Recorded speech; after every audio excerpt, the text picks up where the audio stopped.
নমস্কার বন্ধুরা, কুম্ভ মেলা সম্পর্কে আজ আমি আপনাদেরকে বলবো।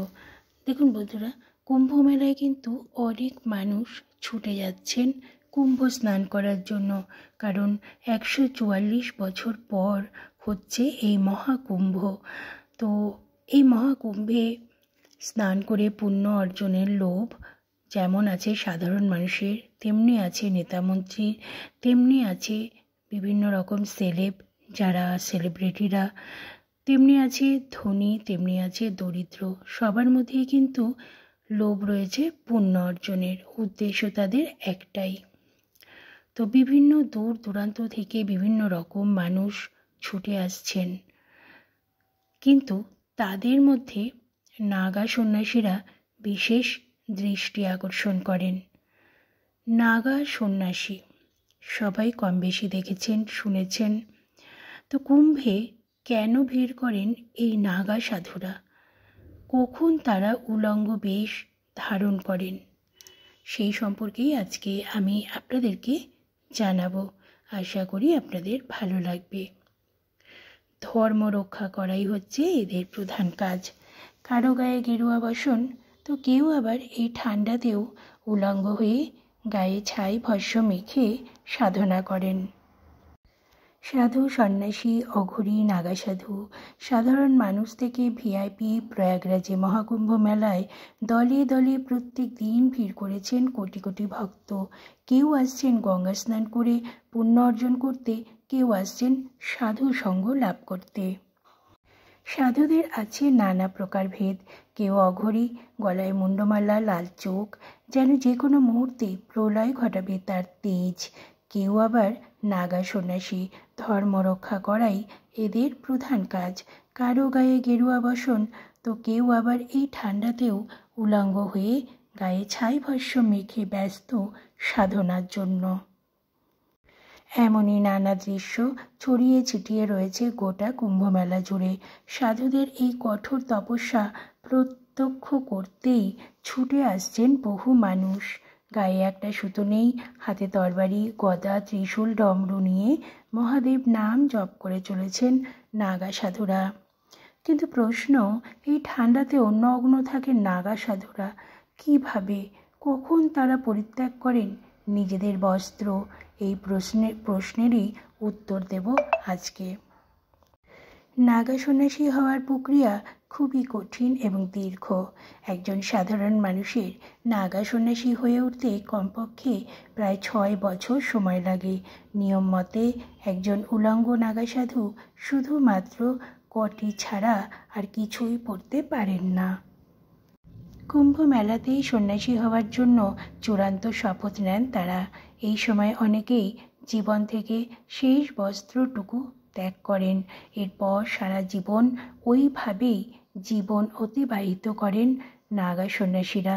এই কারণেই বহু নাগা সন্ন্যাসী কেবল কোটি পরেই ঘুরে বেড়ান। সন্ন্যাসী হওয়ার আগে প্রথমে কোনো ব্যক্তিকে দীর্ঘকাল ব্রহ্মচারী থাকতে হয়, তারপর তাকে মহাপুরুষ ও অবধূত বলা হয়। নাগা সন্ন্যাসী হওয়ার চূড়ান্ত প্রক্রিয়া সম্পূর্ণ হয় এই কুম্ভের সময়েই। পুণ্য লগ্নে স্নান করে নিজের পিণ্ড নিজেকে দান করতে হয়, সারতে হয় ডান্ডি সংস্করণ প্রথা সহ আরও অনেক নিয়ম। নাগা সন্ন্যাসীরা নিজেদের শরীরে যে ছাই মাখেন তাও কোনো সাধারণ ছাই নয়। বিশেষ নিয়ম মেনে যজ্ঞকুণ্ডে পিপল, রসালা, বেলপাতা, কলা এবং গরুর গোবর পুড়িয়ে তারপরে প্রস্তুত করা হয় বিশেষ ছাই। বিশেষজ্ঞদের মতে নাগা শব্দের অর্থ ধর্মের রক্ষক। ধর্মকে রক্ষা করাই তাদের একমাত্র কাজ। অনেক মানুষের প্রশ্ন জাগে যে এই নাগা সন্ন্যাসীরা কোথা থেকে আসেন, আবার কোথায় উধাও হয়ে যান। 12 বছরে একবার মহাকুম্ভ মেলার আয়োজন করা হয়। নাগা সাধুরা কুম্ভের সময় আকর্ষণের কেন্দ্রবিন্দু থাকে। এখানে বিপুল সংখ্যক নাগা সাধু দেখা গেলেও মেলার পর এই সাধুদের আর কোথাও দেখা যায় না। তাহলে তারা কোথায় হারিয়ে যান?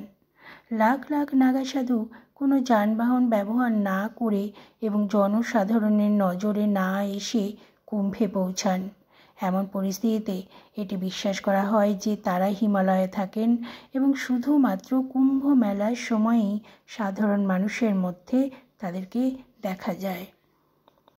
কুম্ভে দুটি বৃহত্তম নাগা আখড়া হল বারাণসীতে মহাপরিনির্বাণ আখড়া এবং পঞ্চদশানাম জুনা আখড়া। অধিকাংশ নাগা সাধু এখান থেকেই আসেন।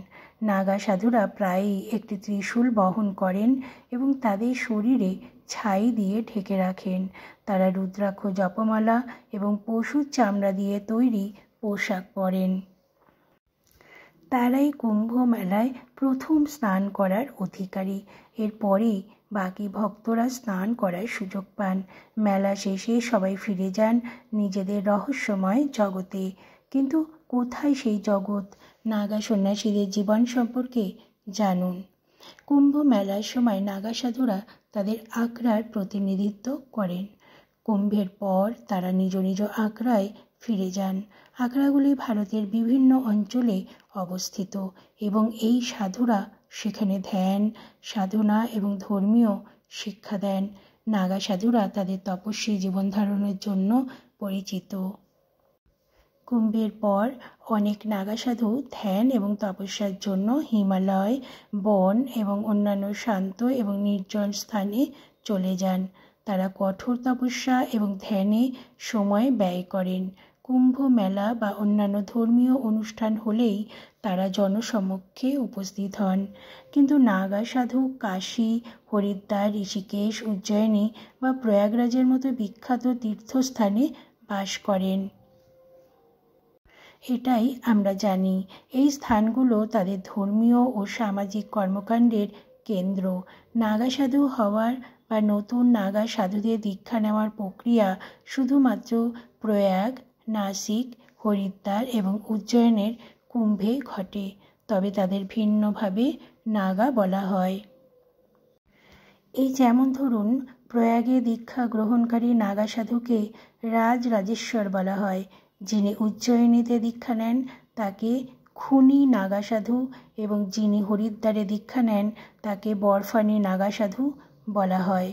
এর সাথে যিনি নাসিকে দীক্ষা নেন তাকে বরফানি এবং খিচাদিয়া নাগা সাধু বলা হয়।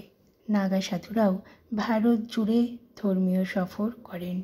তারা বিভিন্ন মন্দির, ধর্মীয় স্থান পরিদর্শন এবং ধর্মীয় অনুষ্ঠানে অংশগ্রহণ করে নিজেদের উপস্থিতি বজায় রাখেন। এইভাবেই তারা নিজেদের জীবন অতিবাহিত করেন। মহাকুম্ভের প্রথম রাজকীয় স্নান মকর সংক্রান্তিতেই অনুষ্ঠিত হয়। এই দিনে প্রথমে নাগা সাধুরা পবিত্র সঙ্গমে স্নান করেন, তারপর সাধারণ জনগণ স্নান করেন। রাজকীয় স্নানের আগে নাগা সাধুরা 17 শৃঙ্গার করেন। তারা এই ধরনের শৃঙ্গার করেন ও কেন করেন সেটাও আপনাদেরকে আমি অবশ্যই জানাবো। তবে এটি নয়, আজকে বলবো না, এটি পরের ভিডিওতে আপনাদের সামনে অবশ্যই বলবো। আপনারা সবাই ভালো থাকবেন, সুস্থ থাকবেন। ভিডিওটি ভালো লাগলে লাইক করবেন, শেয়ার করবেন।